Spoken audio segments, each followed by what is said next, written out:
बिस्मिल्लाहिर्रहमानिर्रहीम। अस्सलाम वालेकुम रहमतुल्लाह। उम्मी व्यूज़ यूट्यूब चैनल के साथ मैं हूं उमर अब्दुल्ला। आज हम उस एक ख़तून शख्सियत के बारे में बात करेंगे जिनको हालिया तारीख में दुनिया की सबसे ताकतवर तरीन ख़तून वज़ीर आज़म तस्वुर किया जाता था। वो father of the nation Bangladesh की बेटी शेख हसीना वाजिद थी, जो कल 5 अगस्त 2024 को अपना मुल्क छोड़कर फ़रार हो गई। फादर ऑफ द नेशन की बेटी को अपने मुल्क में छुपने की जगह भी ना मिली और उन्होंने हिंदुस्तान में जाके पनाह ली, जिसकी वजह कुछ यूँ थी कि पिछले एक माह से बांग्लादेश के अंदर तालिब इल्म सरकारी मुलाजमत कोटों के ख़िलाफ़ एहतजाज कर रहे थे और हसीना वाजिद अवाम की मांगों को नहीं समझ पा रही थी, जिसकी वजह से उनको अपनी हुकूमत और अपना मुल्क छोड़ना पड़ा। 1971 के इलेक्शन में शेख मुजीबुर रहमान और जुल्फ़िकार अली भुट्टो इन्होंने इलेक्शन में हिस्सा लिया। मशरक़ी पाकिस्तान में शेख मुजीबुर रहमान को फतह हासिल हुई और मगरबी पाकिस्तान में जुल्फ़िकार अली भुट्टो को अक्सरियत हासिल हुई। और शेख मुजीब चाहते थे हुकूमत मुझे दी जाए, जबकि जुल्फ़िकार अली भुट्टो चाहते थे कि हुकूमत मुझे दी जाए। जब इन दोनों के दरमियान हुकूमत साजी में इत्तफ़ाक़ न हो सका तो मशरक़ी पाकिस्तान को अलग कर दिया गया, जो कि मौजूदा बांग्लादेश कहलाता है। और ये वाक़या जो मशरक़ी पाकिस्तान के अलग होने का है, पाकिस्तान तारीख़ का सबसे स्याह तरीन दौर तस्वुर किया जाता है। 1971 के बाद एक साल बाद 1972 में शेख मुजीबुर रहमान बांग्लादेश के वज़ीर आज़म बना दिए गए और उसके तकरीबन 3 साढ़े 3 साल के बाद बांग्लादेश की फ़ौज और शेख मुजीबुर रहमान के दरमियान ताल्लुकात कुछ अच्छे ना रहे, जिसकी वजह से फ़ौज ने शेख मुजीबुर रहमान के घर के अंदर घुसकर शेख मुजीबुर रहमान को, उसकी अहलिया को और उसके बाकी ख़ानदान को ख़त्म कर दिया, उनको मार डाला। लेकिन उसके अंदर शेख मुजीबुर रहमान की बेटी शेख हसीना वाजिद और उनकी दूसरी बहन वो बच गई, क्योंकि वो उस टाइम जर्मनी के दौरे पर थीं। उसके बाद शेख मुजीबुर रहमान की बेटी हसीना वाजिद और उसकी बहन के ऊपर अपने मुल्क बांग्लादेश में दाखिले पर पाबंदी लगा दी गई। वो पाबंदी तकरीबन 20-22 साल रही। उसके बाद कुछ डील के ज़रिए शेख मुजीबुर रहमान की बेटी शेख हसीना वाजिद वापस अपने मुल्क बांग्लादेश आईं और पहली दफ़ा उनको जून 1996 में वज़ारत उज़्मा का ओहदा मिला और तकरीबन वो 4 साल वज़ीर आज़म रहीं और उसके बाद वो 7-8 साल अपोजिशन लीडर के तौर पर रहीं। दोबारा जब इलेक्शन हुए 2008 में दोबारा जब इलेक्शन हुए तो उनको वज़ीर आज़म बना दिया गया, जिसके सिलसिले में वो तकरीबन 15 साल और 212 दिन मुसलसल वज़ीर आज़म रहीं और उनकी ये वज़ारत उज़्मा का दौर कल 5 अगस्त 2024 को ख़त्म हुआ। 53 साल बांग्लादेश की तारीख़ के अंदर शेख हसीना वाजिद जो थी वो तकरीबन 20 साल इक़्तिदार में रहीं, किसी न किसी तरह 20 साल इक़्तिदार में रहीं और कुछ अरसा अपोजिशन लीडर रहीं। 5 मरतबा वज़ीर आज़म मुंतखब हुई और 3 दफ़ा अपोजिशन लीडर मुंतखब हुई।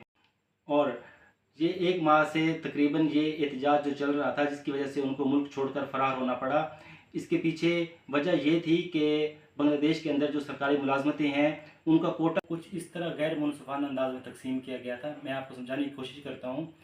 56% जो नौकरियाँ थीं वो कोटा सिस्टम में चली जाती थी, बाकी जो बची कुछ नौकरियाँ थीं वो बांग्लादेश के नौजवानों को मिलती थी।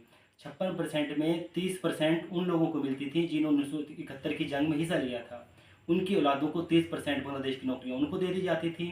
10% नौकरियाँ वहाँ की मिनॉरिटीज़ को दे दी जाती थी, 10% नौकरियाँ वहाँ की ख़वातीन को दे दी जाती थी और 6% नौकरियाँ वहाँ की डिसेबल ख़वातीन जो थीं उनको दे दी जाती थी। ये टोटल 56% नौकरियाँ जो थीं ये कोटा सिस्टम में चली जाती थी और बाकी बची खुची जो नौकरियाँ थीं वो बांग्लादेश के नौजवानों को मिलती थी, जो कि वाकई बहुत गलत था, जिसके लिए नौजवान अपने हक़ के लिए खड़े हुए।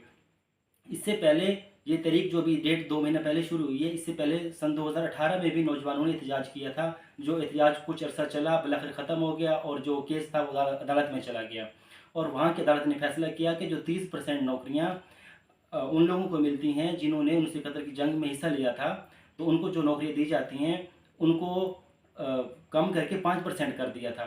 लेकिन फिर ये इलेक्शन जो हुए जनवरी 2024 में, उसके बाद शेख हसीना वाजिद ने उनको बढ़ा के दोबारा ढाका कोर्ट के ज़रिए दोबारा बढ़वा कर 30% कर दिया और फिर जो नौजवानों को बहुत बुरा गुजरा, ग्रां गुजरा।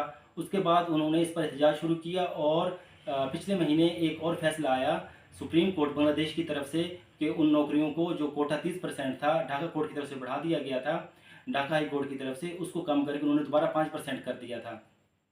لیکن حسینہ واجد جو تھی وہ اس فیصلے پر عمل درآمد نہیں کرنا چاہتی تھی۔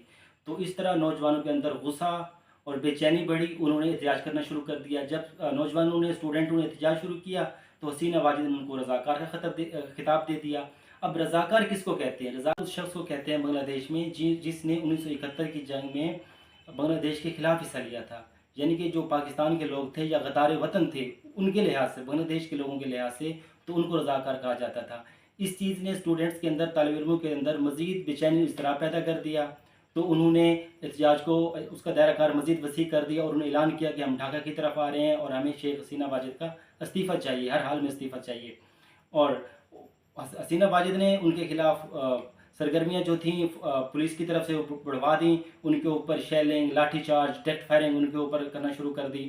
اور اس تمام عمل کے دوران جو نوجوان تھے وہ تقریباً 300 کے قریب نوجوان وہ قتل ہوئے، اور اس طرح نوجوانوں کے اندر جو غم و غصہ تھا وہ مزید بڑھتا چلا گیا۔ انہوں نے اعلان کیا کہ ہم ڈھاکہ کی طرف آ رہے ہیں، تو حسینہ واجد نے جو اپنا آرمی چیف لگایا ہوا تھا، اپنا رشتہ دار، تو اس کو بلا کر اس نے کہا کہ جی نوجوانوں کے اوپر فائرنگ کی جائے، یہ ان کو، ہمارے اقتدار کو بچایا جائے۔